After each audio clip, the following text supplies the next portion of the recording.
మనం ఒక స్థాయికి వెళ్ళినప్పుడు, ఆ స్థాయికి తగ్గట్టివంటి బిహేవియర్ ఉండాలి. చిరంజీవి గారికి మనం చెప్పదగినంతటి వాళ్ళం కాదు.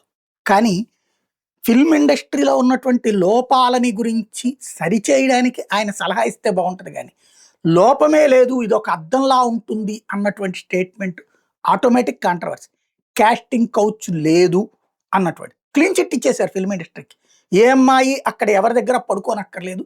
ఏ అమ్మాయికి ఎట్లాంటి వేధింపులు లేవు. ఏ అమ్మాయికి ఏ ఇబ్బంది లేదు. మరి బయటకొచ్చినోళ్ళందరేంటి? నోట మాట్లాడేటువంటి వాళ్ళందరేంటి? చివరికి బుల్లి తెర దగ్గర కూడా కాస్టింగ్ కౌచ్ వస్తోందే. బుల్లి తెర దగ్గర కూడా స్క్రీన్‌లో పాత్రలు కావాలంటే ఖచ్చితంగా కమిట్మెంట్ కాకపోతే ఇంకొక రకంగా ఏదో ఒకటి. కమిట్మెంట్‌లో అందరికీ ఉండకపోవచ్చు. పెద్ద పెద్ద తారలకు ఉండదు. హీరోయిన్‌లకి వాళ్ళ ఒక స్టేజ్‌లో ఉన్న హీరోయిన్‌ల జోలికి పోరు. కానీ కొత్తగా వచ్చే వాళ్ళని ఎంత ఇబ్బంది పెడుతున్నారో వాళ్ళు పదే పదే ఎక్కడో ఒక చోట చెప్తానే ఉన్నారు.